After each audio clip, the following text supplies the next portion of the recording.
नमस्ते दोस्तों, आपका स्वागत है मेरे चैनल धार्मिक एवं पौराणिक कथाओं में।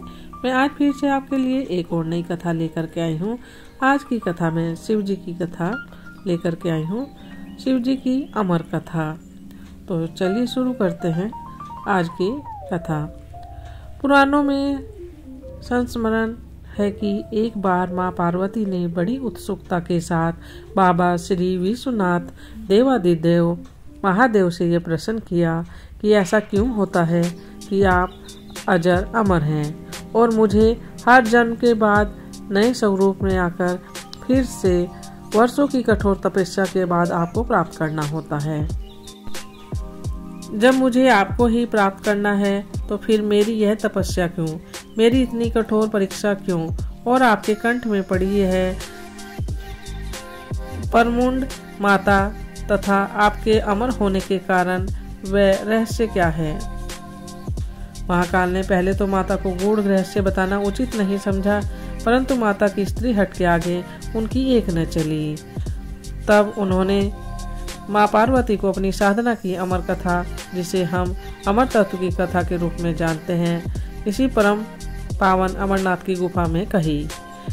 भगवान शंकर ने माँ पार्वती जी से एकांत व गुप्त स्थान पर अमर कथा सुनने को कहा, जिससे कि अमर कथा तो कोई भी जीव, व्यक्ति और यहाँ तक कि कोई भी पशु पक्षी न सुन ले, क्योंकि जो कोई भी इस कथा को सुन लेता वह अमर हो जाता। इस कारण शिव जी माँ पार्वती को लेकर किसी गुप्त स्थान की ओर चल पड़े। सबसे पहले भगवान भोलेनाथ ने अपनी सवारी नंदी को पहलगांव में छोड़ दिया। इसलिए बाबा अमरनाथ की यात्रा पहलगांव से शुरू करने का तात्पर्य है। आगे चलने पर शिव जी ने अपनी जटाओं में चंद्रमा को चंदनवाड़ी में अलग कर दिया और गंगा जी को पंचतरणी में और कंठाभूषण सर्पों को शेषनाग पर छोड़ दिया। इस प्रकार इस पड़ाव का नाम शेषनाग पड़ा। आगे की यात्रा में अगला पड़ाव गणेश टॉप पड़ता है। उस स्थान पर बाबा ने अपने पुत्र गणेश को छोड़ दिया था, जिसको महागुणा का पर्वत भी कहा जाता है। पिस्सू घाटी में पिस्सू नामक कीड़े को भी त्याग दिया। इस प्रकार महादेव ने अपने पीछे जीवदायिनी पांचों तत्वों को अपने से अलग कर दिया। इसके साथ ही माँ पार्वती संग एक गुप्त गुफा में प्रवेश कर गए। कोई व्यक्ति, पशु या पक्षी गुफा के अंदर प्रवेश कर अमर कथा को न सुने, इसलिए शिव जी ने अपने चमत्कार से गुफा के चारों ओर आग प्रज्वलित कर दी।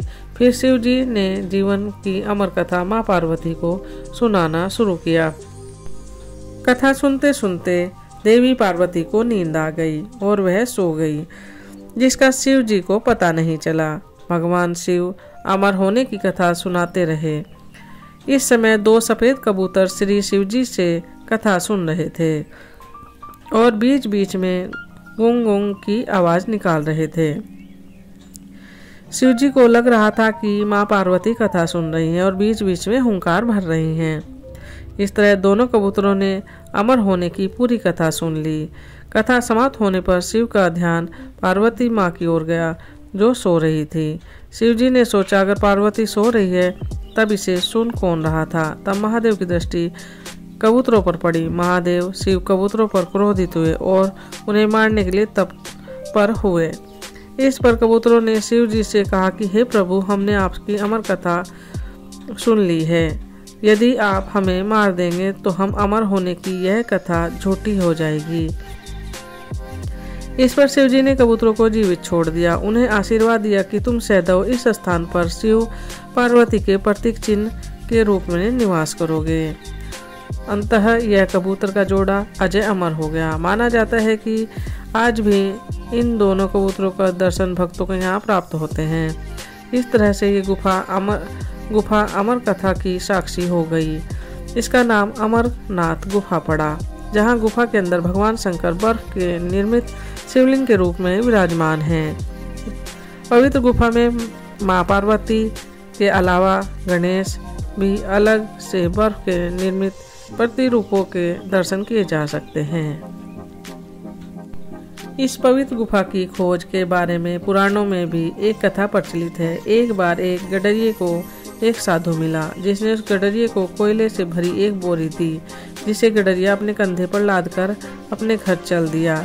घर आकर उसने बोरी खोली तो वह आश्चर्यचकित हुआ, क्योंकि कोयले की बोरी अब सोने के सिक्कों से भर गई थी। इसके बाद गडरिया साधु से मिलने व धन्यवाद देने के लिए उसी स्थान पर गया जहाँ वह साधु मिला था, परंतु वहाँ उसे साधु नहीं मिला, बल्कि उसे ठीक उसी जगह एक गुफा दिखाई दी। गडरिया जैसे ही गुफा के अंदर गया तो उसने वहाँ देखा कि भगवान भोले शंकर बर्फ के बने शिवलिंग के आकार में स्थापित थे। उसने वापस आकर सबको कहानी बताई और इस तरह भोले बाबा की पवित्र अमरनाथ गुफा की खोज हुई। धीरे धीरे करते करते दूर दूर से भी लोग पवित्र गुफा एवं बाबा के दर्शन के लिए पहुंचने लगे, जो कि आज एक प्रतिवर्ष यात्रा के रूप में जारी है।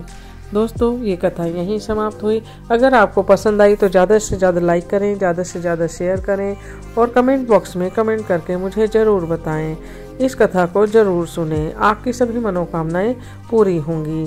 जो भी मेरे चैनल पर नए लोग जुड़े हैं, चैनल को सब्सक्राइब कर लें, बेल आइकन दबा लें, जिससे आने वाली वीडियो आप लोगों को मिलती रहे। आप सभी का कथा सुनने के लिए बहुत बहुत धन्यवाद।